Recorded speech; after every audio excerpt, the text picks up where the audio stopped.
Olá, seja bem-vinda, seja bem-vindo ao Capital Natural, que agora também é podcast. Nós vamos agora para a nossa segunda conversa sobre a implantação dos ODSs. A nossa primeira parte da conversa foi envolvendo justamente a apresentação dos programas de governo e a implantação dos ODSs para esses programas de governo nas eleições agora de 2022. São balizadores de uma sociedade mais justa, de uma sociedade avançada, do jeito que todos nós queremos. Mas para isso é preciso a participação de todos, tanto de nós do lado de cá, cobrando dos pré-candidatos à presidência da República que possam colocar isso nos seus projetos de governo, quanto dos próprios candidatos que possam colocar isso em debate. Para essa nossa segunda conversa, eu vou receber a Tereza Campelo, economista e professora da Faculdade de Saúde Pública da USP, Gustavo Veronese, coordenador do projeto Causa Água Limpa e o programa Observando os Rios, da SOS Mata Atlântica, e o Yakov Sarkovas, consultor estratégico, fundador da Sarkovas Consultoria. Sejam bem-vindos, bem-vinda, Tereza. Yakov, eu havia prometido no primeiro programa que a gente ia começar com uma provocação com relação ao que disse a Tereza, a reflexão da Tereza, com relação à seriedade dos projetos, a participação popular e também a seriedade dos projetos que já foram discutidos lá atrás e que agora passam a ser colocados sob nova maquiagem em outras administrações.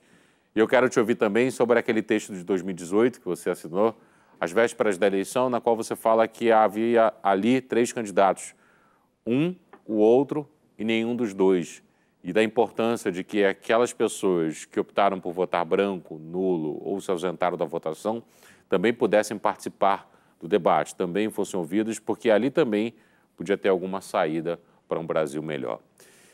A participação popular, ela é mais importante do que a paixão quando a gente vai falar de política, que é algo que o brasileiro conhece muito bem, a paixão dentro da política. Seja bem-vindo. Obrigado, Pablo. Prazer estar aqui de novo. Bom, então, começar pela tua última fala, né?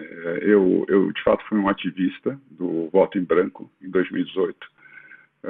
Eu acho que não há justificativa por voto em branco no primeiro turno, mas acho que há muitas justificativas em determinadas circunstâncias por voto em branco no segundo turno, como uma manifestação política. Eu acho que é uma situação bastante rara, mas infelizmente a gente viveu essa situação em 2018. Eu acho que ela não deve se repetir em 2022.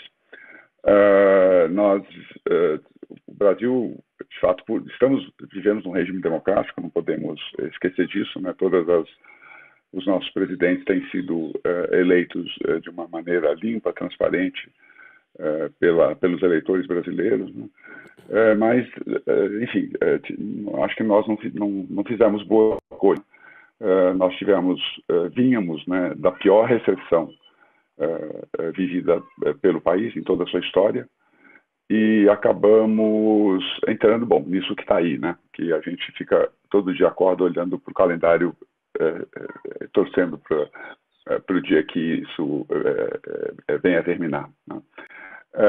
Então, emendamos um governo que cometeu diversos equívocos na condição principalmente na sua política econômica, com um governo que entrou disposto a abalar, destruir, se possível, né, as instituições brasileiras, chegando a pôr em risco, ou tentando pôr em risco, digamos, o próprio regime democrático brasileiro, né, o Estado de Direito no Brasil. Eu sempre tive esse prognóstico que as nossas instituições eram fortes o suficientes para segurar esse tranco, mas certamente elas vão chegar ao final agora de 22, né, entrando em 23, numa condição bem mais frágil do que no início desse processo, né? Me chamou a atenção quando você abriu o programa na semana passada. Você leu pequenos trechos, eu acho que extraídos de artigos, né, publicados por economistas dos candidatos, né? E todos, de fato, demonstram a absoluta falta de centralidade da questão do meio ambiente e da economia verde, né? Que de fato é hoje o nosso principal patrimônio, né? Nós não temos maior ativo. Para mim, os dois maiores ativos do país são a sua cultura e seu meio ambiente, né? Nós já perdemos muitas oportunidades, né? Costuma se chamar janelas de oportunidades. Nós já deixamos passar diversas janelas de oportunidade e não é possível voltar no tempo e retomá-las. Mas existem outras, né? E não há nenhuma dúvida que a principal janela de oportunidade que o Brasil tem hoje é se tornar uma potência global da nova economia. O capitalismo está num grande processo de transformação, né? Principalmente em decorrência do ativismo, né? Em decorrência da sociedade que se organizou, que se organiza, né, continuamente e pressiona, né, para que outras variáveis sejam consideradas na economia de mercado, né? A economia de mercado, de um lado, ela tem ela traz diversos benefícios, né? Ela gera, ela impulsiona a inovação, ela barateia o custo dos produtos e dos serviços, ela dá muito mais acesso aos produtos e serviços, né? Ela tem uma série de aspectos positivos. Por outro lado, ela tem efeitos colaterais que devem ser lidados por outras variáveis, por outros vetores, né? Então, há hoje uma consciência de que esse regime, a progressão dele é a consideração de todos os stakeholders nesse processo, né? Hoje, um dos batismos, né, que essas transformações pelas quais o capitalismo está passando recebeu é exatamente um desenvolvimento baseado, né, no interesse de todos os stakeholders, né, não só dos shareholders, não só dos acionistas das corporações, como prevaleceu nos últimos 300 anos, né, 200, 300 anos, em que a economia de mercado vem se desenvolvendo mais fortemente, né? Infelizmente, esse preâmbulo que você fez demonstra que isso não está, de fato, na agenda dos candidatos, né? Como de resto, programas de governo no Brasil, infelizmente, eles quase que cumprem um papel de formalidade em relação à legislação eleitoral do Brasil. E nunca o Brasil precisou tanto de um programa de governo, né? Por isso que, dentro do Derrubando Muros, esse é o nosso foco, esse é o nosso principal objetivo, né? Também nunca acho que o país teve tantos bons diagnósticos decorrentes do esforço da academia, decorrentes de uma série de organizações da sociedade civil. Emblematicamente, podemos citar o Todos pela Educação, no campo da educação, a Concertação pela Amazônia e outras instituições que estão focadas e integradas, criando pautas efetivas de desenvolvimento sustentável do país, né? E quando você vê uma frase como, deixa eu ver até, precisamos de uma política industrial sem esquecer as questões climáticas e ambientais. Lapidar essa frase, né, do quanto a questão climática e ambiental é posta no fim da sentença, né, sem esquecer, como se fosse um penduricalho, né, e não algo que devesse nortear, né? Então, essa visão de política industrial, né, nacional desenvolvimentista, essa coisa do Geisel, né, ainda permeia boa parte do pensamento econômico de alguns partidos, né? E de outros a gente sabe que nada se pode esperar, né? São organizações políticas, né, lideradas por quem perpetua os nossos piores traços, né? Clientelismo, patrimonialismo, e agora esses ismos, infelizmente, foram enriquecidos, né, ou empobrecidos ainda mais com o negacionismo, né, que é a grande marca desse governo, né? Bom, ligando tudo isso às ODS, né, as ODS elas tiveram principalmente o objetivo de estimular o ingresso das empresas, né, e dos cidadãos nesse processo do desenvolvimento sustentável, né? Hoje, a última aferição que eu vi foi em 2020, né? Em 2020 existiam 11 mil empresas de de 157 países que assinavam o Pacto Global, né? Mas, como eu disse, a velocidade disso e a efetividade, né, como destacou o Gustavo, né, há muito mais discurso do que prática, né, fez com que a gente avançasse muito pouco, né, em relação à ambição dessa agenda para 2030. Como eu disse no início desse programa, na sua primeira edição, na edição da semana passada, eu acredito que nesse campo isso vai ganhar impulso com o ingresso do mercado financeiro, né, que passa agora cada vez mais a direcionar. O fluxo de capital passa a ser cada vez mais direcionado pelas premissas da sustentabilidade, não porque subitamente o mercado financeiro tenha se tornado bonzinho, é porque hoje o mercado financeiro tem a convicção de que só vale a pena pôr dinheiro em empresas que tenham uma perspectiva de perenidade. E não existe mais perspectiva de perenidade de uma organização se ela não se pautar por preceitos sustentáveis, se ela não ingressar de fato na economia circular.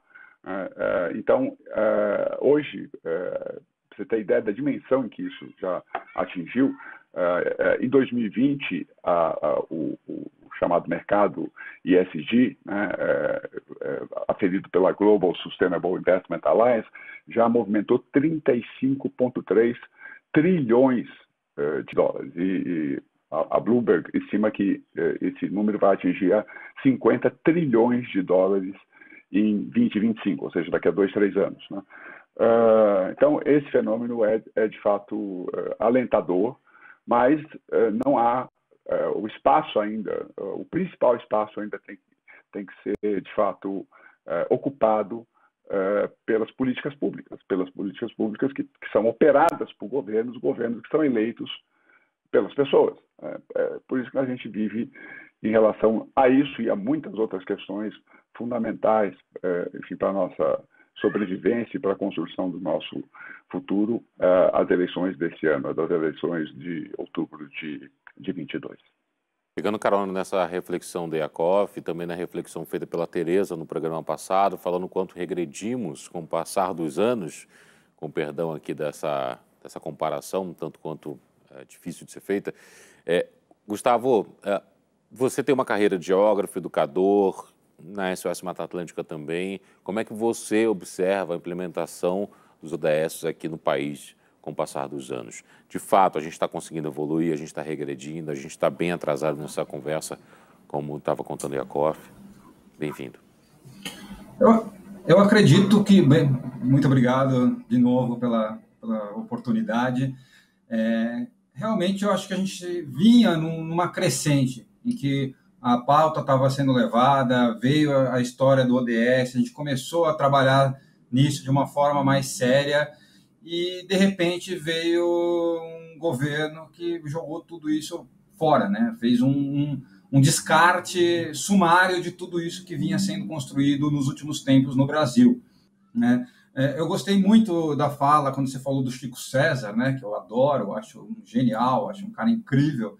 E quando ele coloca que realmente sempre esteve em pandemia, né, a população negra, a população pobre no nosso país. E é isso, né? Isso se dá pelos nossos dados, por exemplo, de saneamento.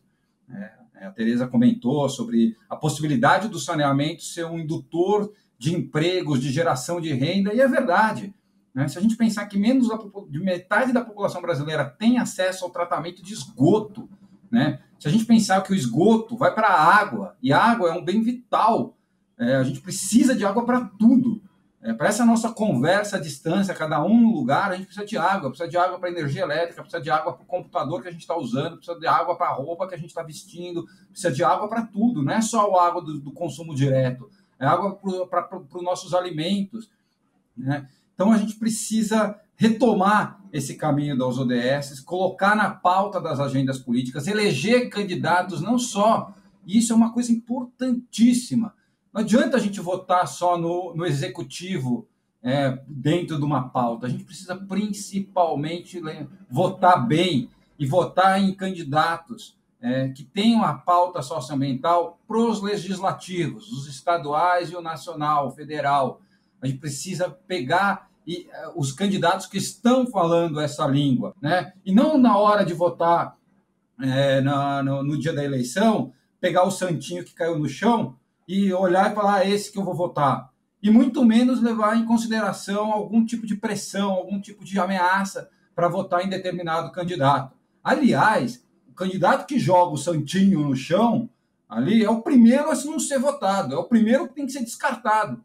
Então, imagina um candidato que suja a sua cidade, se ele vai cuidar depois da sua cidade, do seu estado, do seu país, se ele não está nem aí para a limpeza, no dia de ele fazer uma campanha que ele está falando que ele vai fazer algo legal. Se nem na hora dele fazer a campanha dele ele consegue fazer algo legal, será que ele vai fazer algo legal depois que ele for eleito? Depois que ela for eleita? Então a gente tem que pensar muito bem quem a gente vai votar, principalmente nos candidatos do legislativo.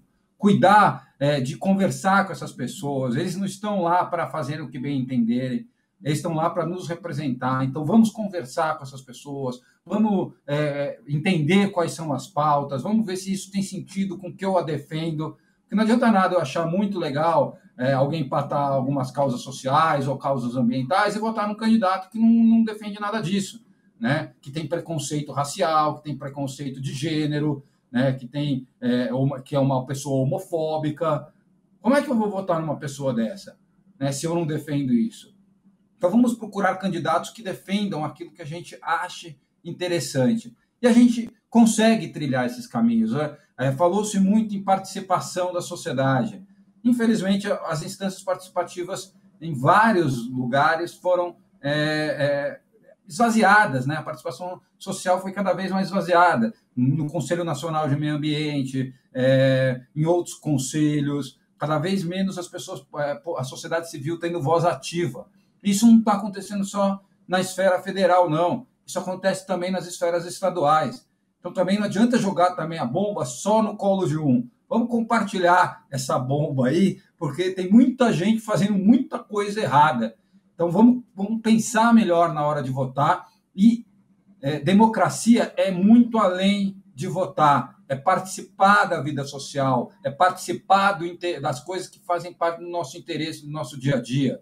Né? É melhorar a nossa cidade, é melhorar o nosso bairro, é melhorar o rio do nosso bairro, né? Que é esse o trabalho, por exemplo, que eu faço ali, de mobilizar comunidades para monitorar a qualidade de água de rio, para a gente ter uma transformação local. É levar a cidadania, é levar uma educação ambiental, é levar formas de participação para a sociedade. Então, a gente só vai caminhar, de fato, se a gente amadurecer essa nossa democracia. A gente só vai chegar nesses objetivos de desenvolvimento sustentável se a democracia for fortalecida, e que não vem acontecendo. Infelizmente, a gente tem um enfraquecimento da nossa democracia. E democracia é muito mais que votar, é participar do dia a dia. E assim a gente consegue chegar nessas ODS. Perfeito. Tereza, seja bem-vinda. Pegando carona nessa resposta do Gustavo, a senhora acredita que a sociedade brasileira está um tanto quanto acostumada a votar e não cobrar e não participar depois? E já também perguntando na sequência, como é que a senhora observa o cenário brasileiro para esse ano de 2022? Nós estamos mais preparados enquanto sociedade para cobrarmos depois de votarmos? Ô, Pablo, por que só eu sou senhora e o Gustavo é Gustavo e a Yakov é Yakov? Não precisa me chamar certíssima, de senhora, tá certíssima. Senhor Gustavo, senhor Yakov, desculpem, viu? Uma falta de respeito com eles aqui. Perdão, senhores.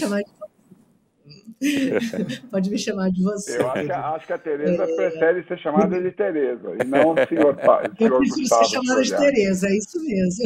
É porque, em geral, a gente coloca aqueles títulos na frente, né? Ministra, por exemplo, professora e por aí não, mas pode ser só Tereza. Então, mais uma alegria estar aqui de novo, tendo a oportunidade de fazer essa discussão.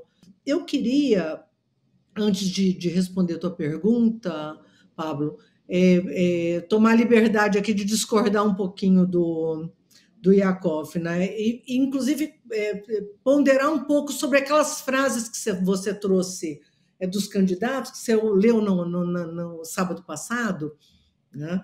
Eu acho difícil a gente medir, né, o compromisso de cada uma das grandes frentes que vão estar em disputa nesse período por uma matéria de jornal, né, feita por algum economista que foi pautado para discutir a questão fiscal.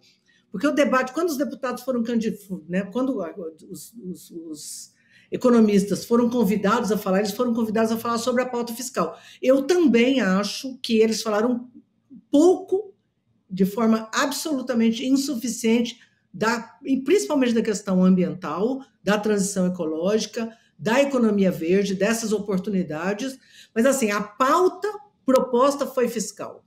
Né? Então, e assim, nós temos não só a história de cada um, né? Teu passado te condena ou te autoriza a falar, então eu queria resgatar aqui isso.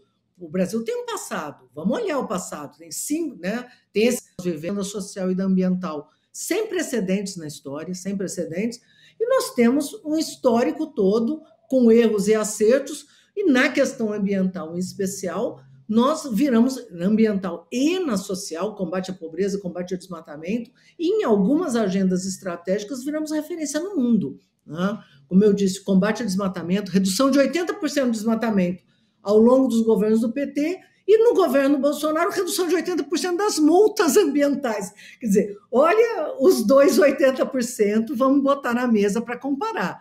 Né? É disso que nós estamos falando. Então, eu acho que a gente não pode se pautar exclusivamente por uma matéria de jornal que saiu num espaço, sei lá, de 800 palavras, 2.000 palavras, né? Muito curto. Né? Então, vamos olhar não só o que fizeram, mas vamos olhar. Eu ajudei a construir em 2020 um programa de reconstrução e transformação do Brasil, onde nós temos toda a agenda econômica proposta pela Fundação Perseu Abramo, toda a agenda econômica, ela é pautada pela transição ecológica. Então, nós temos quase 300 páginas escritas, onde a questão da transição ecológica é o centro condutor do debate da pauta de desenvolvimento econômico. Então, não pode ser um artigo curto no jornal. Agora, eu queria fazer uma provocação aqui para vocês, que é o seguinte: apesar da pauta dos economistas, né, que você se referiu, Pablo, não tratar, lamentavelmente, da questão da transição ecológica e da oportunidade, né, da economia verde como central, né, do ponto de vista econômico, não ambiental, não social, mas inclusive do ponto de vista econômico, como uma oportunidade para o país se transformar numa potência verde, nós que temos todo um histórico, não só temos toda essa biodiversidade, como temos, já mostramos que somos capazes de fazer isso em várias frentes. Né? Mas assim, tem uma questão, aí pegando a provocação, que é o seguinte: tem um elemento que foi tratado por todos os economistas, que chama-se teto de gastos, emenda constitucional 95. Eu queria, assim, fazer uma afirmação bastante peremptória, sem medo nenhum de errar. Né? Com o teto de gasto e com a emenda constitucional 95, nenhum dos 17 ODS será cumpridos.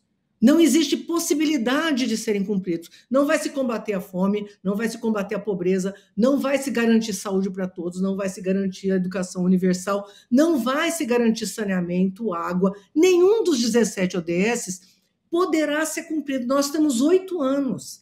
Né? Nós já perdemos, na verdade, 7 anos. De 2015 para cá, já se passaram 7 anos. Quer dizer, metade do nosso tempo correu, tic-tac, tic-tac, tic-tac. Né? Nós estamos tratando da urgência climática, né? Da emergência climática, uma tragédia que nós estamos vendo no mundo. Quer dizer, não se trata de discutir agora uma transição leve, gradual, como se a gente tivesse 200 anos para fazer essa transição. Não, nós temos urgência. A pobreza é urgência, a fome é urgência e as mudanças climáticas são urgência. E com essa agenda do império fiscal, de que nós não vamos gastar esse ano porque é o curto prazo que interessa. Não é. Nós temos que pensar quanto custará ao Brasil não garantir uma transição ecológica. Custará muito no médio e longo prazo. Custará, inclusive, para as nossas exportações. Quanto custará ao Brasil a morte de milhões de crianças que está sendo implementada agora? Né? as crianças estão passando fome, as crianças que estão comendo porcaria, porque tem as que estão passando fome e as que estão ficando obesas comendo porcaria, as que estão morrendo por conta de agrotóxico e assim por diante. Então, assim, tem uma agenda de urgência que tem que ser discutida, né? E ela só poderá ser conduzida pelo Estado. Eu aqui gostaria muito de acreditar que a gente vai ter iniciativas privadas que vão dar conta disso, mas não vão, né? Inclusive porque o setor privado no Brasil continua pensando no curto prazo. Se não fosse isso, a gente não teria tido recorde de exportação e recorde de desmatamento acontecendo no mesmo ano. Senhor Iacoff, por favor, primeiro, depois o senhor Gustavo, para a gente poder encerrar essa nossa... Estou brincando, gente, mas é importante assim colocar essa discussão aqui para ouvi-los também sobre esse ponto com relação a essa transição e teto de gastos, que é um assunto também que a gente fala bastante aqui na nossa programação. Iacoff, por favor. Pois não.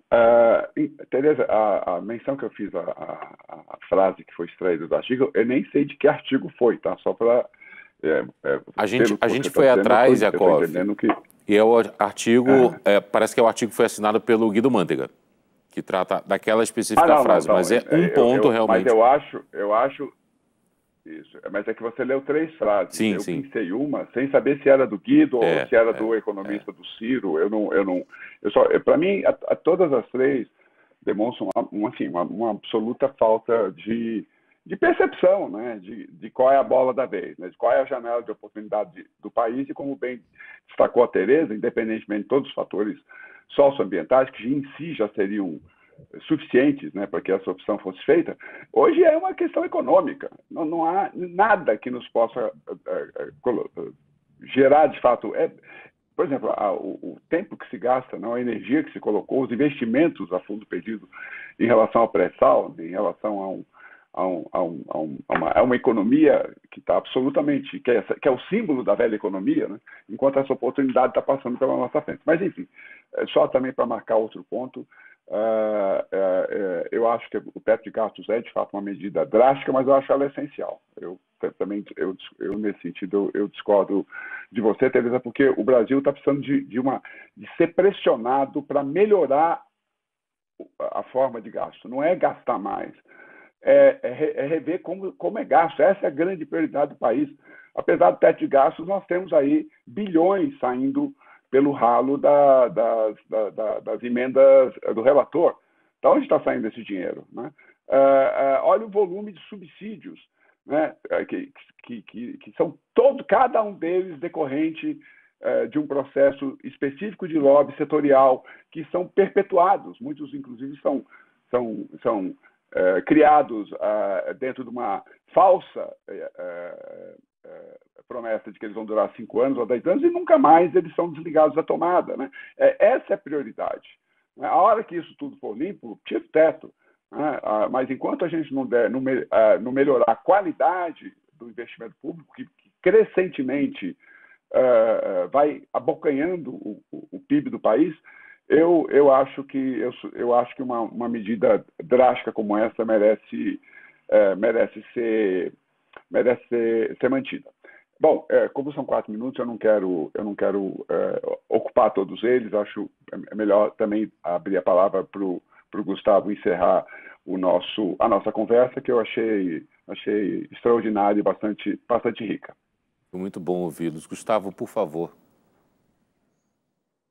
Eu concordo com a Tereza. Eu acho que esse teto de gasto é um grande absurdo, até porque não se vê um certo gasto que são os juros da dívida, né? A gente tem bilhões sendo colocados para pagar juros da dívida e aí vai tirar de programas sociais, vai deixar de investir em coisas essenciais como educação, saúde, segurança, para pagar juros de dívida. Será que a gente não pode renegociar essas dívidas, assim como o governo faz com devedores, né? Porque a gente tem todo ano, toda hora vem os refis, né? Os refinanciamentos de devedores de impostos, né? Deveria ser pego assim de uma forma super rigorosa quem sonega imposto. Quem sonegar imposto e roubar dinheiro depois é a mesma coisa, né? É o dinheiro que não entrou, que não está indo para onde deveria ir, que é atender as pessoas que mais necessitam. Então é muito importante a gente ter essa revisão desse teto de gastos, né? A gente precisa pensar melhor nisso, né? Porque é tão ruim quanto as tais emendas aí que surgiram e tudo mais, que a gente nem sabe direito para onde vai, se realmente são essenciais esses gastos. Enfim, a gente precisa pensar melhor, mas concordo com a Tereza, se a gente não pensar melhor nesse teto de gastos, a gente não vai atender nenhum desses ODS mesmo. Yakov, você pediu a palavra?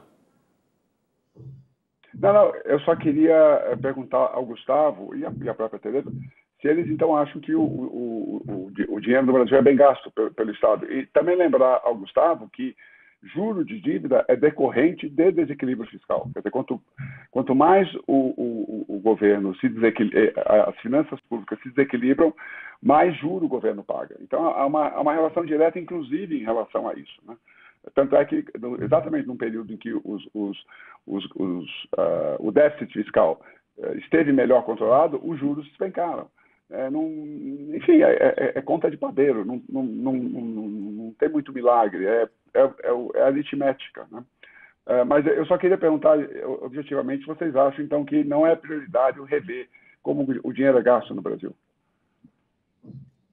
Não, acho que a gente tem que rever, sim. Eu acho que tem muitas formas de gastar melhor, mas isso não quer dizer que a gente vai estabelecer um teto constitucional burro, onde se para o gasto, e o gasto que está sendo estancado no Brasil, né, congelado no Brasil, é exatamente o gasto social, né? Então, nós estamos proibidos de gastar em saúde, proibidos de gastar em educação, em assistência social, em transferência de renda, em saneamento, em água, né? Então, o fato de ser contra as emendas e a forma como eles estão gastando não substitui e não resolve. E aí, ou se discute os ODS, ou se discute teto de gasto. E a discussão não pode ser de curtíssimo prazo, né? Qualquer revisão, qualquer discussão de reequilíbrio de contas, ela tem que ser uma discussão consistente, olhando e fazendo um planejamento correto, e não estabelecendo um teto constitucional imexível, né? Para usar uma palavra que não existe no nosso dicionário, mas que na política virou um elemento. Gustavo, eu vou te dar a palavra, eu preciso encerrar o programa por causa do nosso tempo aqui, da nossa janela. É importantíssimo ter essa discussão. Eu já fico o convite aqui para ouvi-los também sobre esse mesmo tema em outros momentos aqui na nossa programação. Mas eu queria te ouvir também, claro, sua resposta em relação a essa pergunta. Não, perfeito. Para não me alongar mais, eu concordo completamente com a Tereza de novo. Acho que não é bem gasto, mas não é o teto de gasto que vai fazer ele ser bem gasto, né? Eu acho que tirar de programas sociais não tem sentido. Mas, principalmente, eu acho muito boa essa discussão. É muito legal quando a gente está num debate em que há algum tipo de discordância que faz com que a gente pense, que a gente reflita, que a gente coloque situações até para as pessoas que estão ouvindo também fazerem essa reflexão. Quando é um debate que todo mundo concorda, às vezes fica até meio chato, né? Então, acho que é legal ter essas discordâncias, ter essas particularidades para a gente evoluir no debate, e é assim que a gente fortalece a nossa democracia. E é assim que a gente cria uma sociedade melhor. Gente, muito, muito obrigado. Foi muito importante, muito bom ouvi-los aqui no Capital Natural. Você que está nos acompanhando em casa ou no podcast, não deixe de acompanhar também em outros momentos, porque são assuntos que a gente levantou nas 2 últimas semanas aqui, que certamente vão nos pautar para o resto do ano. Então, eu quero agradecer demais a Tereza Campelo, economista e professora da Faculdade de Saúde Pública da USP, ao Gustavo Veronese, coordenador do projeto Causa Água Limpa e o programa Observando os Rios, da SOS Mata Atlântica, e Yakov Sarkovas, consultor estratégico, fundador da Sarkovas Consultoria. Muito obrigado, excelente ano de 2022 aos nossos convidados, a você também que nos acompanhou no podcast em casa. Uma excelente semana, cuide-se bem e até o próximo fim de semana.